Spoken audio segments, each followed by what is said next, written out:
La suite de Regard Croisé ce soir nous amène au Mali. Nous allons parler de la crise dans ce pays, le début du chantier de recomposition de la Cour constitutionnelle. Le Conseil supérieur de la magistrature a désigné 3 nouveaux juges pour siéger à la Cour constitutionnelle et fait des propositions pour la nomination des 6 autres.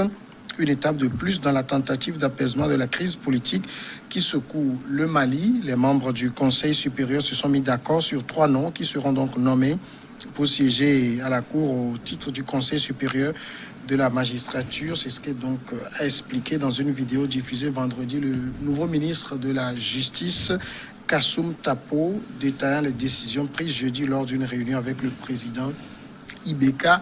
Du côté donc de Ibeka, on voit qu'on a mis la machine en branle pour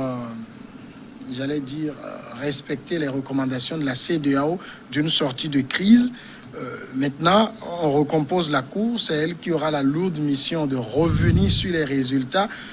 Est-ce que tout cela, ça fait sérieux? Oui, donc je crois que ça fait sérieux du moment où ça peut amener les partis... Je pose la question dans ce sens que on sait que généralement les décisions de la Cour sont inattaquables. Oui, mais ils sont en situation de crise et on a vu ceux qui sont en face, les responsables du mouvement, donc ils ont décrit un certain nombre de choses. Maintenant, il va falloir également les rassurer, les contenter. Et ce n'est pas pour rien que la CEDEAO a fait des propositions à l'endroit des partis, disons, en conflit, en griffe. Et le président Ibeka a beaucoup plus de responsabilités parce que c'est lui qui doit beaucoup plus tendre la main en posant des actes assez responsables. Et le président Ibeka aujourd'hui a intérêt à mettre, disons, en œuvre les recommandations, dans un bref délai, les recommandations de la CEDEAO parce que ce serait assez grave pour lui de se mettre à dos aussi ou bien d'être en contradiction avec ce que ces pairs de la CEDEAO ont fait comme disons, proposition au terme de leur médiation, même si ça n'a pas été un succès à 100%. Donc, M. Ibeka, l'actuel président, doit rapidement jouer ces partitions et je crois que le fait même de permettre à ce que ça puisse s'exprimer va à son avantage. Maintenant, on va voir également la bonne volonté de ces acteurs de mouvement. C'est vrai qu'il y a une intransigeance, c'est vrai qu'il y a un radicalisme assez poussé, mais s'il y a un message à dire, à envoyer à l'endroit de ces responsables de ce mouvement-là, c'est qu'ils apprennent disons, des expériences dans la sous-région. Qu'ils apprennent également des lacunes ou bien des faiblesses de leurs pairs opposants qui sont dans d'autres pays, mais qu'ils ne soient pas assez rigides pour essayer, pour laisser l'opportunité leur échapper.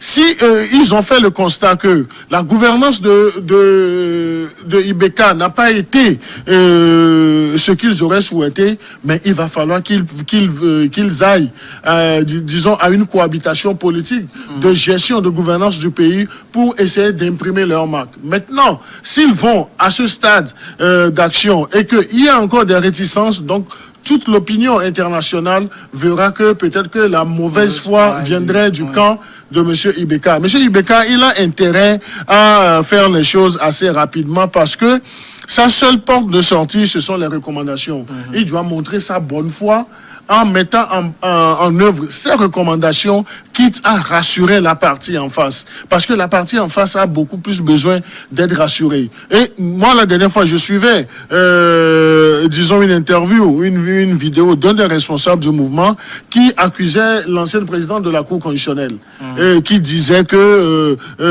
cette dame, en temps normal, devrait répondre d'un certain nombre. Donc, un procès est déjà fait. Maintenant, si on repasse à la recomposition de la Cour constitutionnelle telle que c'est en cours, donc c'est dire que on arriverait à dégommer cette dame-là. Donc ça peut être déjà des actes qui vont rassurer l'autre partie pour dire que, parce qu'il ne faut pas oublier, lorsque cette Cour constitutionnelle serait recomposée, donc il va falloir aborder la question de l'Assemblée nationale aussi. Oui. Sa dissolution ou non, est-ce que sa dissolution sera immédiate?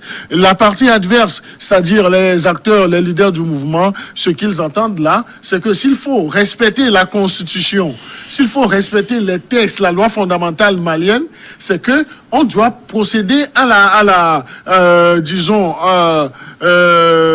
qu'on doit dissoudre l'Assemblée nationale d'abord et permettre à ce que les choses puissent se matérialiser. Et lorsque vous suivez les acteurs de ce mouvement-là, ils ont dans le viseur aussi la dissolution de cette assemblée, de cette assemblée. Parce que, c'est vrai, la CEDEAO avait fait des propositions comme quoi qu'au moins une trentaine de députés puissent démissionner, qu'on reprenne les élections. Ils ont refusé. Donc, ils ont refusé.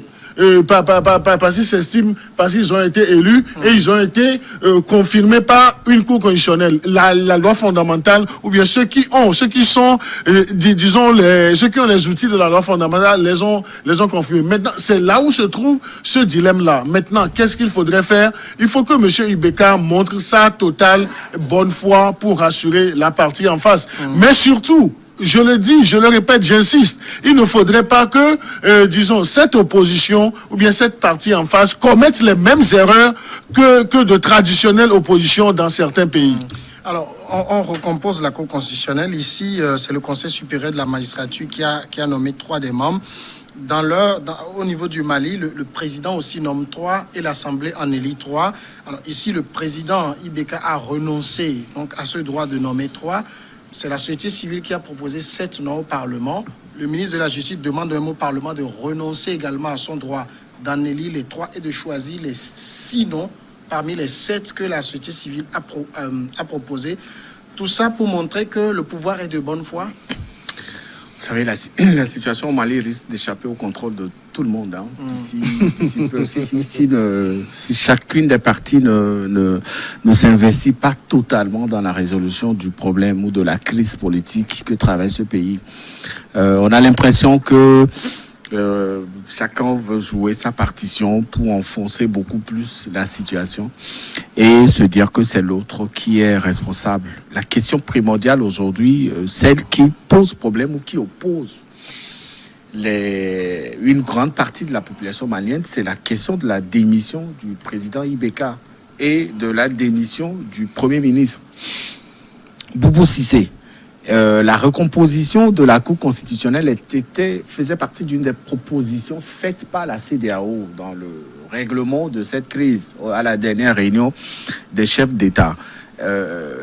La recomposition de la Cour constitutionnelle n'est pas une priorité pour les manifestants, même s'ils le mettent dans leur réclamation. Ce qu'ils veulent aujourd'hui, c'est la démission du chef de l'État, parce que ils accusent le président de la République de ne pouvoir pas gérer la crise, le problème qu'il y a, l'insécurité, tous les fléaux là qui ont gangréné ce pays depuis que Ibeka était arrivé au pouvoir. Alors, on a l'impression de commencer à prendre les sujets des moins importants et laisser les plus importants à un niveau.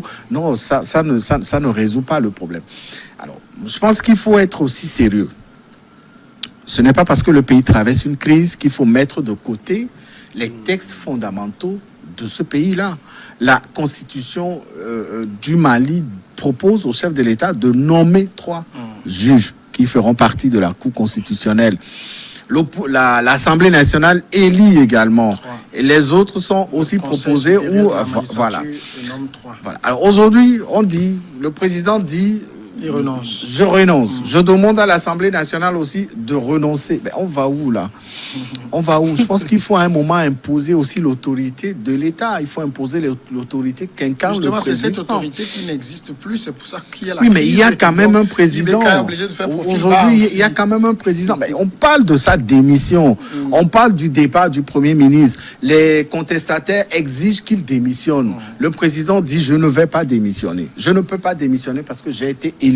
Alors, est-ce qu'on ne pourra pas trouver d'autres solutions pour véritablement permettre à ce pays de repartir, de reprendre son élan de développement, ou alors on veut stagner le pays dans cette position là qui n'arrange personne. Aujourd'hui, quand vous arrivez au Mali, le Mali, il y a cela 10 ans, 20 ans, n'est pas le même. Aujourd'hui, quand vous arrivez à Bamako, aujourd'hui, il n'y a pas de vie. il y a plus de peur. Tout le monde a peur. On ne sait pas ce qui peut se passer demain. Et le pays traverse une crise. Là, le président, les contestataires disent c'est le président qui est le problème. Le président dit non, ce n'est pas moi qui suis le problème. Le problème, il est ailleurs. Et aujourd'hui, on fout au pied les tests fondamentaux de ce pays-là parce qu'on veut proposer ou on veut faire croire à l'autre partie qu'on est sensible à ces exigences. Les exigences, elles sont ailleurs. Et si le président ne peut pas démissionner, que les contestataires aussi comprennent que c'est comme ça. Et qu'aujourd'hui, s'il y a d'autres solutions, faites avancer aussi vos propositions. C'est ce qu'on demande à la contestation. Avancez des propositions. Vous demandez la démission du président. Pour le moment, ce n'est pas d'actualité. Mais proposer d'autres solutions pour permettre à ce pays, pour permettre aux populations, à la population de ce pays de respirer. Parce qu'aujourd'hui, tout est bloqué. Et l'opposition et le parti au pouvoir, chacun se rejette les responsabilités. On se dit, c'est moi, c'est à cause de moi, ou c'est moi qui ne veux pas faire des concessions, etc. On en est où depuis le début de cette crise? On en est où au Mali? Le Mali, les Maliens aujourd'hui n'ont pas envie d'être bloqués dans cette situation. Ils ont envie d'aller au-delà de ça. Où en est le Mali aujourd'hui? Depuis que la crise a commencé, il y a de cela 2 ans, ce pays en est où aujourd'hui? Si on demande les acquis, et même du parti présidentiel ou de l'opposition, aucune des deux parties ne pourra brandir des acquis. Tous les jours, c'est des morts. Tous les jours, c'est des manifestations. Tous les jours, c'est des tueries. Les terroristes profitent de cette situation pour venir aussi tuer et repartir sans être inquiétés. Aujourd'hui, il faut que le président Ibeka et l'ensemble de son gouvernement et les contestataires comprennent que pour sauver le Mali, il faut s'asseoir et discuter. Lorsque vous êtes radical sur votre position, ce n'est pas vous qui perdez, c'est tout le pays qui perd. Alors, est-ce que Ibeka, en tout cas, le pouvoir n'a pas choisi le pan le plus facile pour commencer, c'est-à-dire la Cour constitutionnelle, même si on a vu entre-temps la présidente faire de la résistance, toute la Cour a été menacée parce que Ibeka dit... Il y a un décret de nomination, donc je peux révoquer le décret qui vous a nommé et toute la cour tombe. Donc ça, c'est le plus facile. Mais le plus difficile, c'est les députés qui refusent de partir. C'est aussi un pan de la crise et des recommandations. Non, je crois que pour résoudre le problème des députés, donc M. Ibeka sera obligé de dissoudre toute l'Assemblée. De dissoudre toute l'Assemblée et puis de reprendre les élections législatives parce que les 31 députés là sont en train de jouer dans la résistance, mais ils ont des éléments de droit en leur faveur. Donc là, c'est là où la piste de la démission ou bien de la destitution même de toute l'Assemblée est d'actualité. Donc je crois que c'est cette piste-là que M. Ibeka va explorer finalement, parce que s'il est arrivé jusqu'à faire entorse même à la loi fondamentale en refusant de proposer ces 3 membres comme... à un certain moment, on a comme l'impression que M. Ibeka a été assez fragilisé, qu'il a oublié que la fonction de chef de l'État est une institution. Et c'est une institution qui est régie également par des textes de loi. Et la loi fondamentale fait, disons, elle est le dossier même de cette institution. Donc, parce qu'il a été tellement critiqué et fragilisé qu'il s'est laissé aller au découragement. Une situation qui ne devrait pas normalement être cela. Donc, il va falloir qu'il puisse se reprendre assez facilement. Parce que un président, c'est quelqu'un qui s'assume. Donc, il a la chance aujourd'hui que même du côté de la CEDEAO et qu'on essaie de faire comprendre du côté même de l'opinion que l'exigence même de sa démission ne saurait être d'actualité parce que c'est un président qui a été élu démocratiquement. Il a gagné une élection. Donc, il a le droit et le devoir de terminer son mandat, quitte à ce que, si on veut le battre, dans les urnes, qu'on puisse le battre. Mais demander à un président démocratiquement élu de débarrasser le plancher parce qu'il y aurait des insuffisances dans sa gouvernance. Donc je crois que si on le fait aujourd'hui du côté du Mali, donc ça sera une jurisprudence assez difficile, assez maîtrisable demain pour l'organisation régionale qu'est la CEDEAO. Donc la CEDEAO a clairement dit dans ses premières missions conduites par l'ancien président nigérian que cette question de démission du chef de l'État n'est pas d'actualité parce que c'est la ligne rouge à ne pas franchir. Et vous avez vu comment ces acteurs de la contestation se sont ravisés en mettant tout leur dévolu maintenant sur le Premier ministre. Parce qu'ils savent que le Premier ministre, c'est un poste nominatif.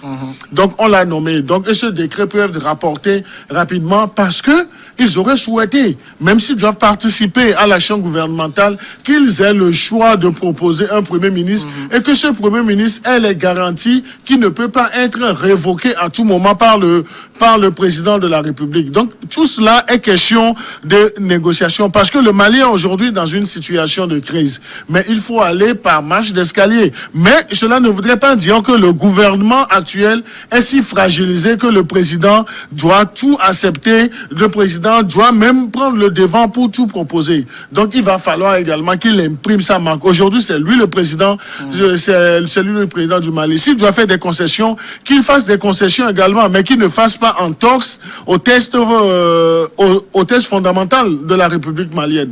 Donc, il doit prendre son courage à deux mains pour s'assumer. Et là, je crois, l'exercice le plus vital, le plus élémentaire que Ibeka doit faire, c'est de prendre, disons, le pamphlet des revendications ou bien des critiques de cette contestation pour essayer de se situer. C'est vrai, il a fait démissionner rapidement, même si on dit que c'est son fils même qui a démissionné de la présidence de cette commission. Non, ça n'a pas été facile. C'est qu'à un certain moment, le papa a été obligé de demander à son fils de démissionner parce qu'il pensait que l'unique démission de son fils allait calmer un peu la tension. Mais cela n'a pas calmé la tension parce que le fils aussi n'a pas su se mettre dans la peau de ce président de cette commission de sécurité parce que lui aussi il aurait commis des abus d'autorité à un certain moment. Maintenant que cette carte n'a pas milité totalement en un apaisement du pays, monsieur Ibeka doit toujours prendre langue avec les acteurs de la contestation. Et je le dis, je le répète, les acteurs de la contestation ne doivent pas oublier quelque chose, c'est qu'il y a toujours l'autorité de l'État. On peut vous laisser jouer dans la cour des grands, mais à un certain moment, on peut taper du poing sur la table. Et ce moment-là, vous serez peut-être surpris que vous allez crier, mais vos voix seront inaudibles en ce moment. Nous partons maintenant pour la pause et on revient pour le dernier sujet.